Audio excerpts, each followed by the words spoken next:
네, 모듈 개념으로 가볼게요. 모듈 아까 전에 설명하려다가 말았는데 그런 겁니다. 모듈은 실제 환경에서 모듈이라는 말 들어보신 적 있나요?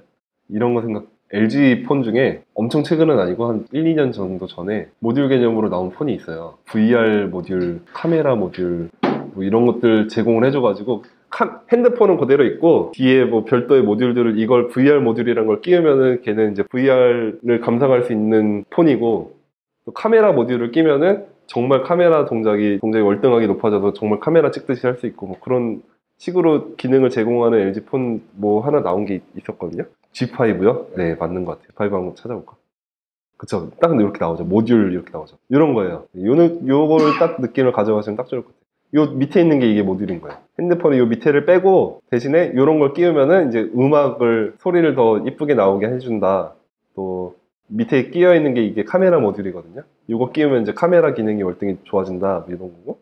그런 겁니다. 그 모듈을 생각하시면 돼요. 뺐다 뺐다 할 수 있고 필요할 때 가져다 쓰는 거. VR 모듈이라는 독자적인 객체가 있고 그 독자적인 객체를 LG 폰 G5가 임포트를 해서 가져다가 쓰는 거잖아요. 최상위에는 G5라는 폰이 있고 그런 게 모듈 개념이에요.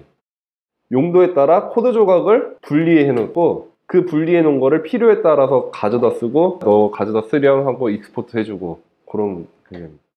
이론적으로 다음 사용을 허용해야 한다라고 하는데 코드 추상화, 캡슐화, 재사용, 의존성 관리 뭐 이런 얘기들이 있는데 이거는 이론적인 내용이라 이건 넘어가고요.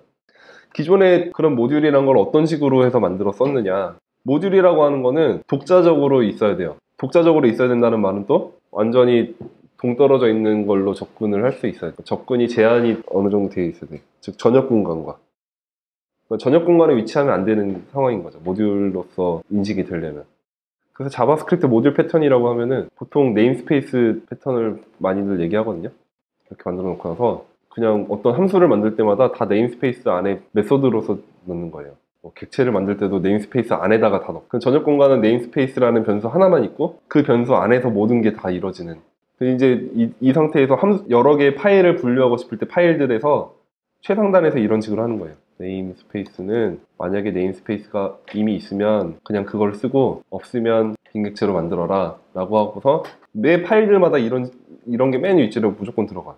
그렇게 해서 각각의 파일들을 다 콘캣을 했을 때 각 파일들에서 정의한 내용들이 다 네임스페이스라고 하는 공간 안에 다 들어갈 수 있게 되니까 그럼 전역 공간에는 이 네임스페이스라는 변수는 늘 살아있지만 다른 변수는 해치지 않는 이런 식으로들 예전에 썼었고 이 당시에는 콘캣만 해도 문제가 없었어. 근데 그래도 좀 안정성을 도모하기 위해서는 함수 스코프로 감싸는 게 아무래도 훨씬 낫겠죠. 그 함수 스코프로 감싸는 내용들로서 즉시 실행 함수에 대한 얘기를 좀 잠깐 하자면 이건 즉시 실행 함수는 아니지만 보셨죠? jQuery $ready 펑션 언제 쓰죠 이거? 어떤 용도로 이걸 쓰나요? 다큐멘트 레디 이거 문서가 준비가 된 상태일 때 이 콜백 함수를 실행해라. 이 함수 스코프로 감싸져 있죠? 그럼 얘는 브라우저에 HTML 로딩이 완료되고 나면 그때 이 안에 있는 내용이 실행이 될 거예요. 근데 이 안에 모든 동작을 다 이 안에 구현해 놨다라고 하면 이 안에 있는 내용들은 전역 공간을 침범하지 않고 그런 용도였고 즉시 실행 함수도 마찬가지예요. 즉시 실행하지만 함수 안에 있는 내용은 전역 공간을 침범할 수가 없는 환경이죠. 함수 스코프로 감싸져 있으니까. 근데 이런 거 가지고 모듈이라고 하긴 좀 애매하니까 이 네임스페이스에 대한 얘기가 좀 더 모듈에 가까울 것 같고 그렇지만 한계는 있죠 분명히. 전역 공간을 침범하지 않는 게 아니지. 최소한 하나는 침범할 수밖에 없죠. 얘는 한계가 명백한 녀석이지만 달리 마땅한 대안이 없었으니까 기존까지 써왔던 방식이에요.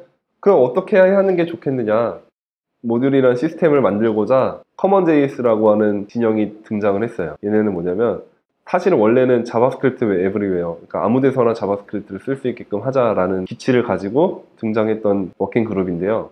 노드.js가 등장하기 전에 이미 예전에 있던 데예요. 이 커먼JS라는 데서 만든 방식은 이런 겁니다.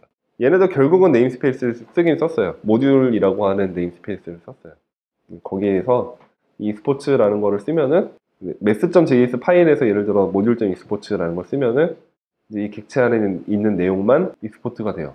math.js 파일이 있어. 여기서 바 a는 1 이런 걸 해도 이제 math.js 안에서만 바 a라는 변수가 존재하고 다른 파일에서 뭐 a.js에서 .sum 이렇게 하면은 얘는 require라는 게 필요하다라는 거고, math.js에 있는 내용이 필요해. 거기에 있는 sum이라는 메소드를 변수 sum에다가 할당하겠어 라는 선언이에요, 이 선언은. 근데 이렇게 하면은 사실은 require 호출에 의해서 math.js에 있는 내용이 모두 실행이 될 거거든요. 거기서 익스포트 된 내용만 받아오는 거예요. 그러니까 여기서는 콘솔로 A를 출력하려고 해도 여기서는 undefined가 나올 거예요. 선언된 변수가 없게 인식이 되니까. 얘는 별개의 스코프인 거죠. 얘 스코프 따로, 얘 스코프 따로. 그러면 어디서도 전역 공간을 침범하지 않게 되는 거예요. 이런 식으로 했는데, 예제를 한번 살펴볼게요. math.js에서는 sum이라는 함수만 익스포트를 객체로 했고요. 서브 1에서는 sum을 math로부터 가져와서 math에서 임포트를 해서 그걸로 가지고 다시 플러스 2라는 내용을 반환해주고 있어요. 여기서 실제로 sum을 써먹고 있고, 메인이라고 하는 main.js에서는 플러스 2만 가져다가 서브 1에서 가져다가 이제 실행을 하고 있습니다. 그러면 관계가 어떻게 되냐면 main.js는 서브 1.js에 의존하죠. 서브 1을 있어야만 main.js가 구동이 되죠. 요 위에 내용 여기다 붙여놓고 볼까? 잘 보세요. main.js는 require를 하는 거예요. 필요로 해. 뭐를? 서브.js, 서브 1.js를 필요로 해. 또 서브 1.js 내용을 보면은 math.js라는 파일이 필요로 하죠. require를 요구하고 있죠. 그러니까 얘는 main.js는 서브 1이라고 하는 의존성을 주입한 거예요. 여기다가. 또 서브 1은 math.js라고 하는 의존성을 얘한테 주입을 한 거고. 네, 이게 의존성 주입의 개념입니다. 그러니까 아무튼 파일들을 분리해 놓고 필요한 파일들을 주입받아서 쓸 수 있게 한다라는 게 모듈의 개념인데, 이 커먼JS의 이 방식은 지금 보시면 이 정도 문법은 막 엄청 어렵진 않지 않나요? 익스포츠라는 걸 해주면 그 익스포츠 된 내용들만 다른 데서 주입받아서 쓸 수 있는 권한을 부여해 주는 거다라고 보시면 되겠어요. 예를 들어 일반적인 함수에서 리턴한 객체 안에다가 메소드 집어넣으면 그 리턴된 내용만 외부에서 받아서 쓸 수 있잖아요. 그거에 대해서는 예전에 프라이빗 메소드 이런 거 설명드릴 때 잠깐 언급했던 것 같아요. 리턴해준 내용만 권한을 부여받는 거니까 리턴하지 않는 애들은 비공개 프로퍼티가 되는 거잖아요. 여기서도 딱 그런 거예요. 모듈이라는 걸 쓰면은 아까 바 A 선언한 애가 math.js 안에서만 유효한 거고 다른 데서는 비공개인 거, 그런 개념입니다.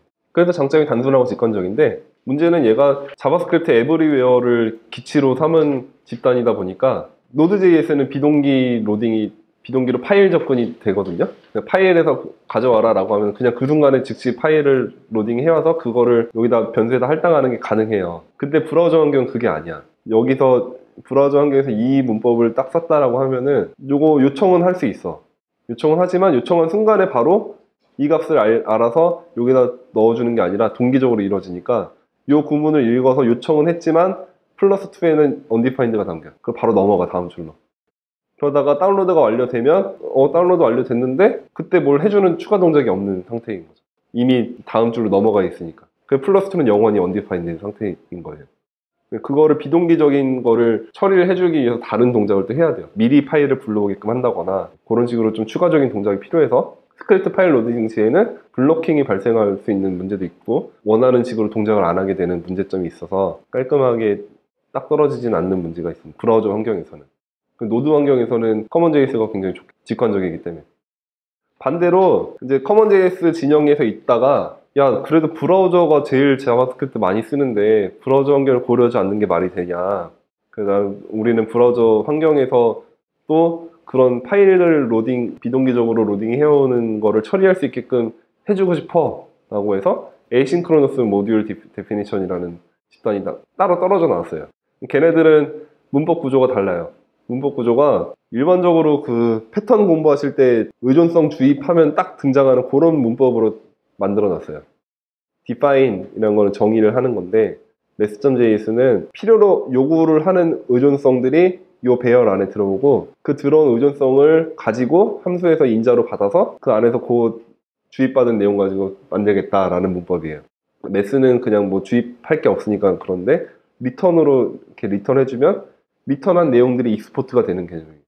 그 이제 서브 1.js에서는 math라는 파일을 주입받아서 그 math 안에 있는 sum 메소드, math가 이 객체가 될 테니까 그걸 주입받아서 sum을 쓴 거고, 여기서도 리턴해준 게 플러스 2만 리턴을 했으니까 서브 1을 주입받으면 객체가 그 서버 1이라는 객체 안에는 여기가 이제 서버 1이라고 했지만 여기선 서버라고 바꿔놨어요. 그래도 얘가 얘일 거예요. 순서를 맞춰주면.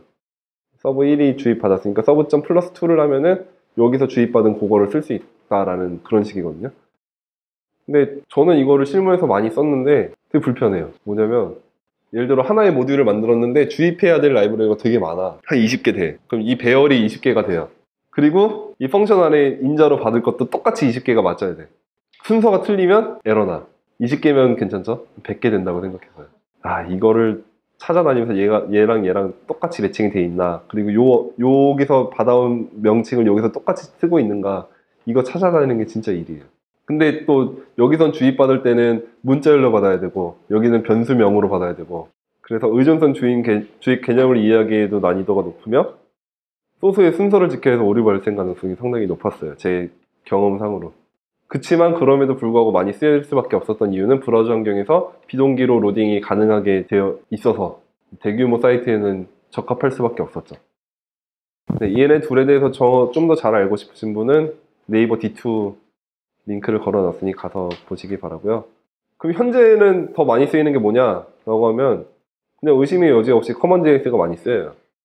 왜냐면 다 노드 환경에서 npm 돌려서 만들고 파일 로딩도 다 그냥 npm으로 다 때려박아서 웹팩 돌려서 이미 필요한 의존성들을 이미 다 파일로서 다 하나의 파일 안에 다 만들어 놨거든. 그러면 이 AMD 방식으로 짤 필요성이 없는 거야. 이미 하나의 파일 안에 jQuery 들어가 있고 뭐 bx 슬라이드 들어가 있고 그런 식으로 파일은 이미 다 로딩이 끝나 있는 상태로 하나의 파일을 던져줄 거니까. 그게 이제 싱글 페이지 어플리케이션은 하나로 통합된 파일 가지고 다 동작하게끔 되어 있다 보니 이제는 AMD를 써야 할 필요성이 딱히 없어요.